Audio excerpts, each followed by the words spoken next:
Hi everyone, this is Charlene. Today I'm going to talk about grand juries. First thing is that a grand jury is not typical of just when you get jury duty, where you go and you present at a trial and you are the ones of 12 jury members and of course 2 alternates to perform your civic duty and find guilt or innocence.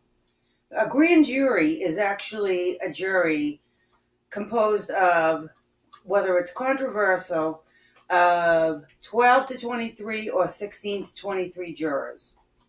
There's information on both. So that's the grand jury. 23 is the maximum. There is a jury called a petite jury that's made up of about 6 members, and that's it. Okay?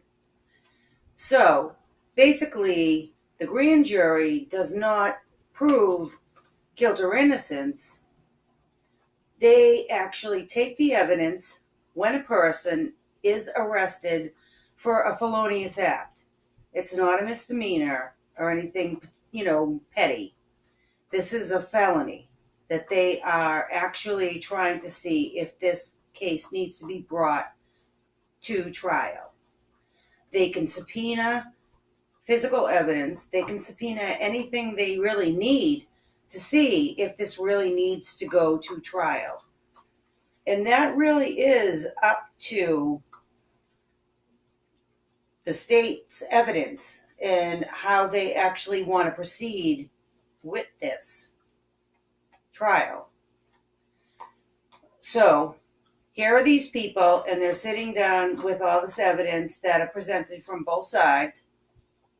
They're instructed by the judge that they have to be impartial. They cannot talk about this. They cannot tell anybody about this case. Thing is, with the grand jury, it's a minimum of 3-month commitment. And sometimes it could be 6 months, sometimes it could be 9 months, sometimes it could be a year. You have to commit to it. It's your civic duty.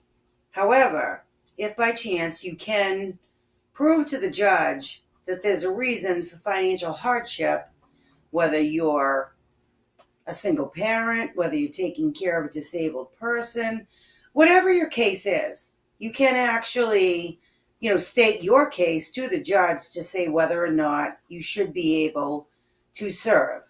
Because what happens is, in the state of Massachusetts, you are actually compensated for the first 3 days through your work, if you're actually working. Okay, they have to compensate you. If they don't, you can actually report them. I should have reported my company back in the 90s because they didn't pay me. But I didn't, because they pushed me into a corner and said they were going to fire me if I put it to anything else. To just not pay me for 3 days is ridiculous. But they didn't do it, and I sucked it up, telling everybody they need to tell their companies they need to pay them for the first 3 days. But a lot of things have changed since the 90s. So now, the other thing is that if by chance you have to stay on this grand jury, and you could be there for 3 months, 6 months, 9 months, a year, like I said, you're only getting compensated $50 a day. I don't know about you, but unless you're being taken care of, who can survive on $50 a day? But they don't meet every day like a typical jury. They could meet a couple times a week. They could meet a couple times a month. It's not like an everyday commitment, but you have to be committed to what you're actually doing before bringing this person to trial. Okay, so that being said, yes, it could be a financial hardship, definitely, but it's not every day. So that being said, it wasn't in Massachusetts. The biggest grand jury failure, I thought, was the Trayvon Martin case. And I don't know how many of you remember it, but it was down in Florida. And down in Florida, they have a lot of very different rules than Massachusetts.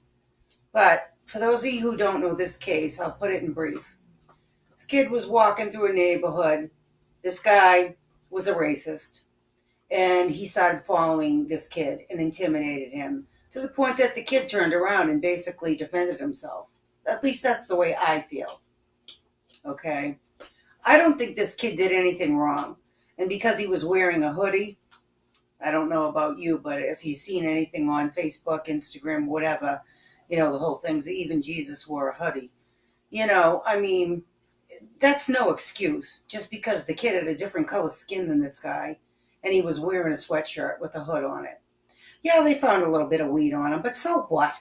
It wasn't like the kid was a dealer. He was doing nothing wrong but walking through this neighborhood to go home. But this guy was almost like a vigilante. So anyway, they ended up having a petite jury. And it was only 6 people, and they were all women. And I was really surprised that they turned around and they found this man, Mr. Zimmerman, not guilty. I was so mad. I was so upset. But it happened. And then guess what happened? A few years later, he ended up killing someone else. Go figure. So, I don't know about